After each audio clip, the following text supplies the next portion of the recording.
Before we get into the video, a quick thing that I wanted to say is that I want to do a Q&A soon. So if you want to ask me any questions about like books or me or about stuff I work on, science writing in general, grad school stuff even, or like I guess at this point I can't really speak to grad school, but I can speak to recovering from grad school, anything like that. If you have questions, leave them down below along with any other comments you'd like to leave on this video. Hi, I'm Deboki and this is Okie Dokie Boki, and today I'm going to be doing a library check-in video. I did my first one of these like a few weeks ago and I sort of did it on a lark. I was just like, let's see how this goes. Let's see if other people enjoy it. Let's see if I enjoy it. And it turned out that I did enjoy making it. And also it was really fun to have conversations with people. So thank you to everyone who like watched it and liked it and commented. It was fun like comparing our different perceptions of like what is a lot of books. Cause for me, like I think I had like maybe 12 books that I had checked out from the library. And to me that felt like so many. But obviously other people were kind of like, you should see my piles then, you know? And so that was a lot of fun just because I always enjoy like seeing the ways that like, you know, we all perceive our reading in different ways. And I think more than it just being fun, one of the things I realized is that it was actually really helpful for me in a lot of ways. Part of what I love about library books and like checking out books from the library is that there is that sort of added urgency of like, I need to return this book. And so I have generally found I am more likely to read a book if I have checked it out from the library. Whereas books that I buy, if I don't read them right away, they tend to like kind of languish on my Kindle or on my shelves or whatever. And so that's like a thing I've loved about the library. But the thing I've also found, especially because like there's a lot of times where you will hear about a book, put it on hold, get it months later, and like by the time you get it you maybe aren't as interested in it, or there's something else that like grabs your attention instead. Like there have also been plenty of times where I will check out a book from the library and it will languish on my shelves as well, and then it like the library will be like, hey, you gotta return this book, and then I will return it, and it's almost as if like the book is like barely registered in my experience. And so doing the library check-in video was like a really good way for me to like actually sit down in a concerted way in one sitting and look through what do I have from the library right now, and to actually think through why I had checked out these books and whether that was still like enough for me to want to read them. So I'm going to start this video by going very, very quickly over the books that I talked about in my previous video. So I have all of the notes of the books that I mentioned in that video. I'm going to start with the books that I read. The first is The Magnolia Sword by Sherry Thomas. I talked about my feelings on that book in that library check-in video. The next was The Overstory by Richard Powers. I did a review discussion video of that. And then next two books that I did like a joint review of. The first is H is for Hawk by Helen McDonald, Real Life by Brandon Taylor. I love both of those books, talked about them together, so we'll link that down below. Then I have Cemetery Boys by Aiden Thomas.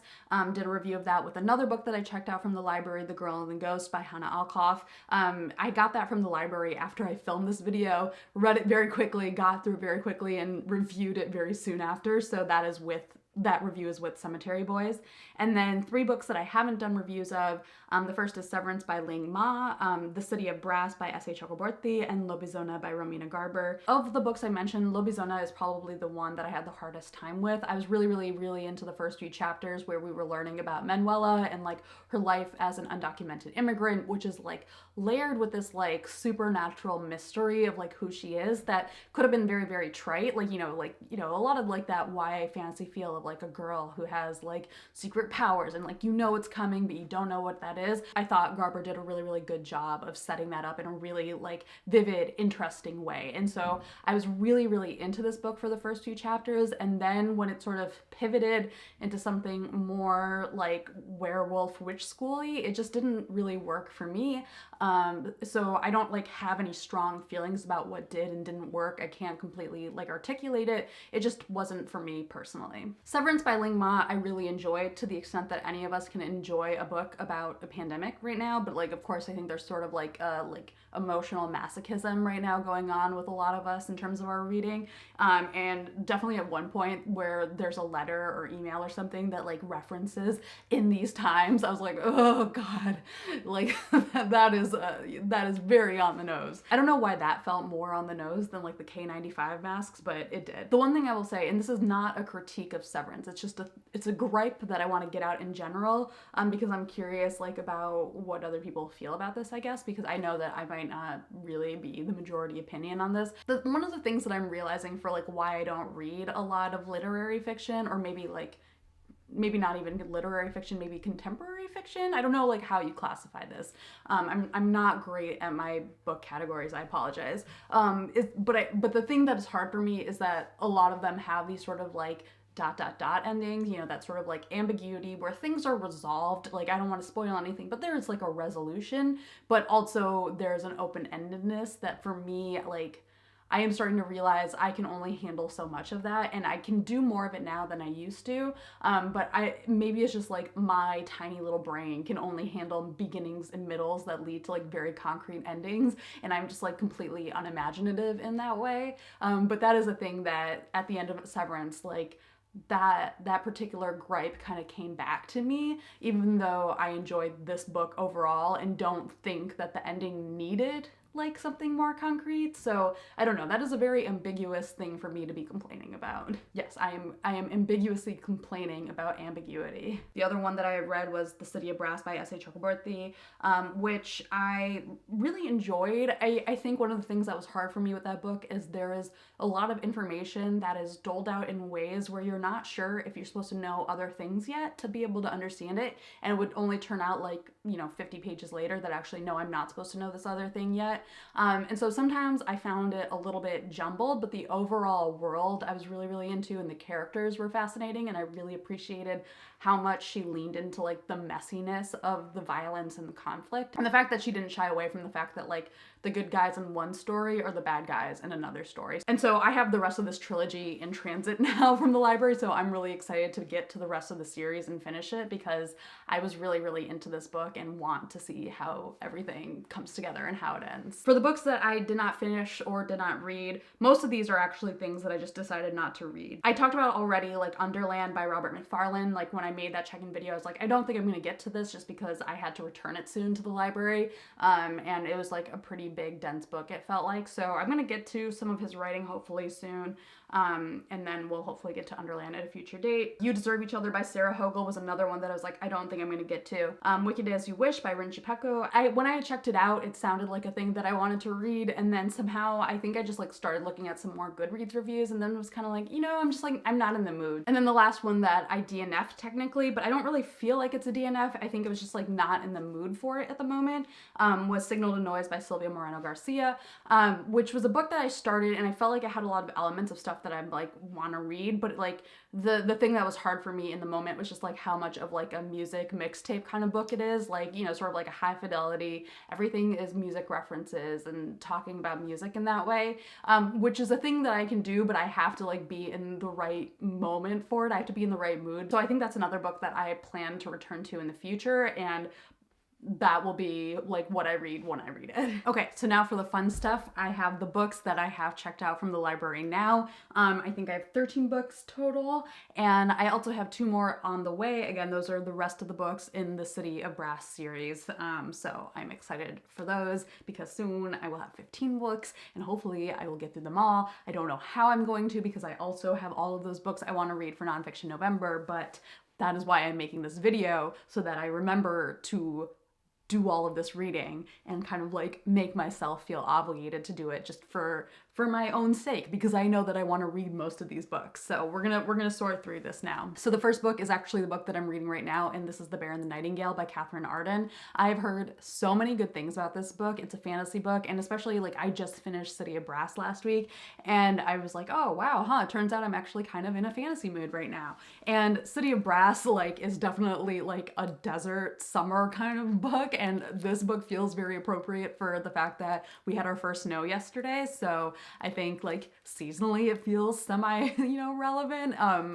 Obviously any book is a good book to read when you want to read it, but there's something about the fact that I read this book on the eve of our first snow that feels like very exciting. And also, again, I've heard so many good things about this, and I'm kind of expecting it hopefully to be like City of Brass, where like I get halfway through and I'm immediately putting the next 2 books on hold at the library, because I'm like, give this to me. I would like to know everything right away. So this is The Henna Wars by Adiba Jagadar, and I wanted to read this for a while because it has a Bengali main character. And so my family is Bengali, but we're Bengali from like India. Her family, I believe, is Bengali by way of Bangladesh, so there's a lot of like cultural overlap, but also some very like key differences. But even still, like, as I have told people, Bengali people, we are a proud people. So I am excited for this book, just like for that alone. But also, like, it just seems like such a sweet book from what everyone has said about it. It just seems like a very sweet, cute, queer romance. And so I really want to read that. So next up is Beach Read by Emily Henry. And I think this is sort of like the You Deserve Each Other, where this is like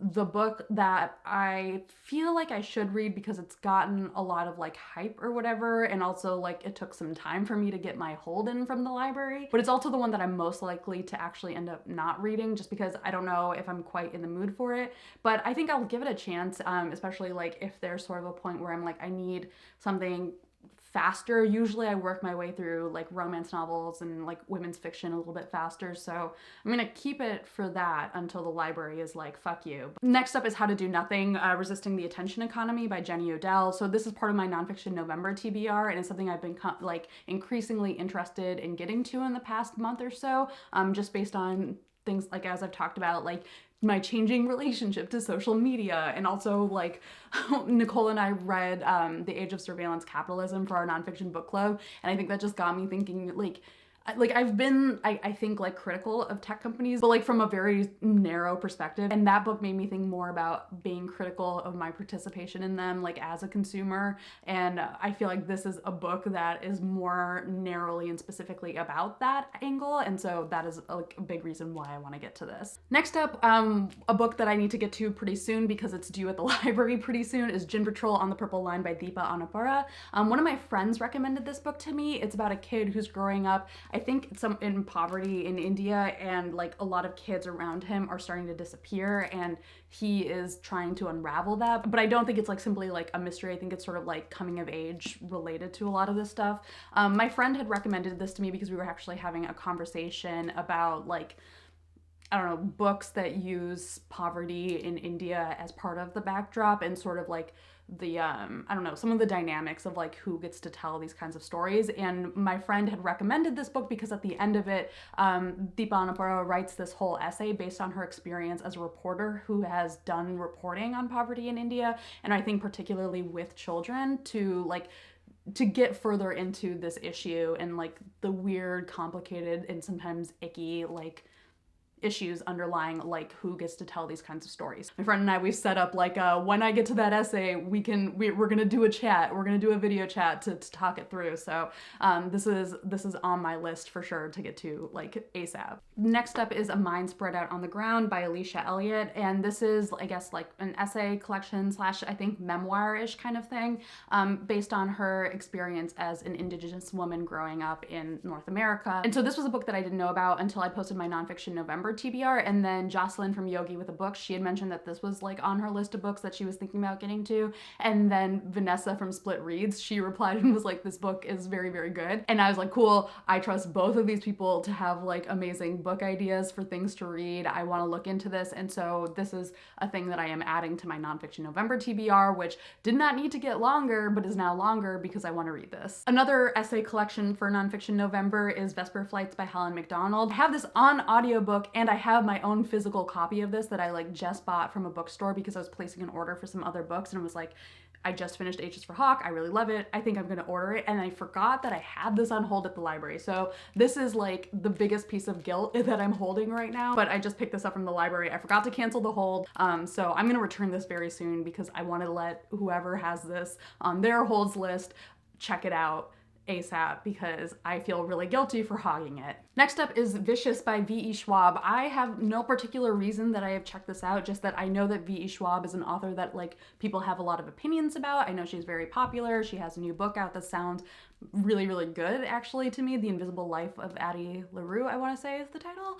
And I have that on hold at the library, and I figured while I'm waiting for that, because obviously it has a mile-long hold list, I might as well check out another one of her series and just see, I guess, how it is. From what I understand, there is a whole thing of like, you know, some people like this series, some people like the other series. Like, it seems very polarizing which series you'll like more than the other or whatever, but I just figured why not start here? I don't know why. I have no clear reason. I was just like, this is gonna be where I start. I know that there is like magic. There are friends who are gonna not like each other, and that is that is going to be the thing. Another hold that just came in, and like this is actually the first time that I'm holding the individual copy because I've only had it as a stack, and I'm like kind of like surprised by how slim it is. But this is Kim Ji-young, born 1982. This is by Cho Nam-ju. It's translated by Jamie Chang. This was a book that I had actually first heard about as its movie form, which I have not watched yet, but I know that the movie had like its share of acclaim. The book has had its share of acclaim. It's a book about, I think, like a Korean housewife and like just, I guess like the issues facing a lot of like women in domestic life in South Korea. It's been one of those books that I've had in the back of my mind for a while that I want to read, and then recently The Poptimist, he's been doing this whole really great series based on different Korean works that are in translation. He did a great video about this book, and that just reminded me like, hey, I've been wanting to read this work for a while. I should actually, you know, should put it on hold, should actually check it out, should read it. Oh, this is a fun one. So this is the illustrated Jane Eyre. So the art is by Harley M. Griffiths.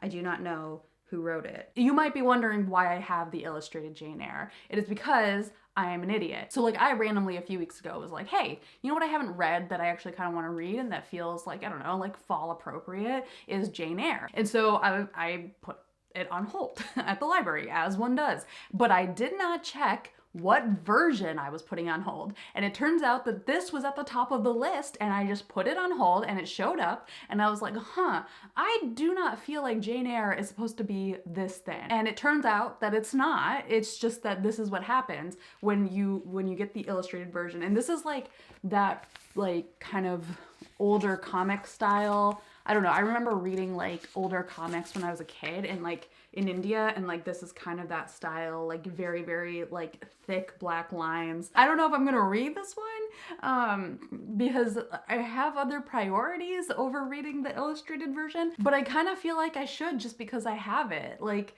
why not? Why not read it and enjoy it? So next up is The Only Good Indians by Stephen Graham Jones, and this is a horror novel. Today is Halloween. I feel like I should probably sit down and read it right away, partly because it is due at the library next week, and partly because yes, it is Halloween. This is exactly the time to read this book. But I'm really excited to get to this. I know it's had a lot of like rave reviews. I've heard especially talking about like the horror elements, like people have said, it is very scary. So it might end up being a book that I read in broad daylight because I am a scaredy cat. But yeah, otherwise I am excited to get to it, except for the inevitable terror that I'm gonna feel. The last book that I have checked out is Axiom's End by Lindsay Ellis. As you might expect for a book that's been pretty successful, that's had like a pretty decent amount of hype around it, it took me a while to get this hold, and I am very, very excited to have it. I am not typically like a person who reads like, I guess, a lot of alien stories. It's just like not really me. I'm not like a huge like first contact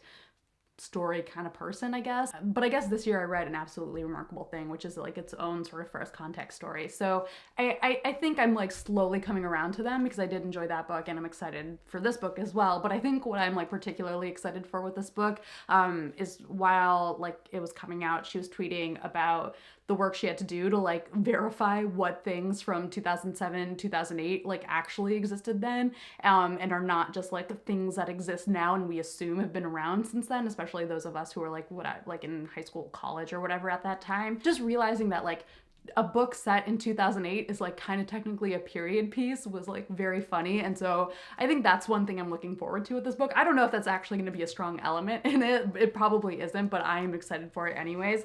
And again, like as someone who has not read a lot of first contact kind of books and is like new to it, I think I'm just curious about what this is going to look like. Those are my books from the library. I will check back in hopefully maybe in a month. We'll see if I feel like it in like 5 to 6 weeks maybe, about how this reading has gone, and hopefully have more books from the library, or I will decide to get to the books that are in my home or on my Kindle and read those instead, or both. I can do both.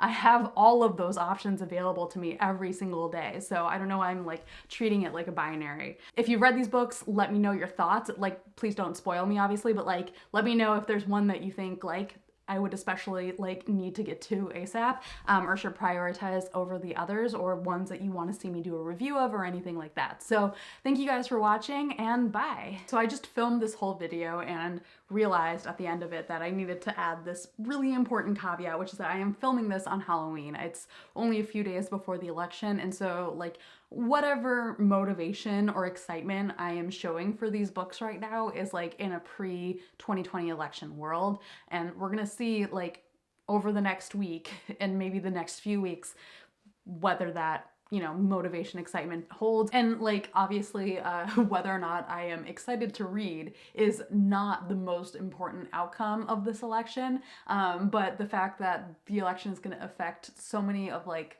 the biggest parts of our lives in the US, and it's going to have downstream effects on the rest of the world as well. I think one of the lessons of the pandemic is like just emphasizing how like other countries' leadership will affect everyone else, right? Like the decisions that each like country has made in response to the pandemic has affected other countries, because like there is travel between countries, there are people, there are families that are in different countries, like the policies, trade, all of these things are like, we're all so interconnected. And so when I say that like America's election is going to impact other people, it's not like a thing just about like America's place in the world or like American exceptionalism. It's the fact that I think every country's election will matter.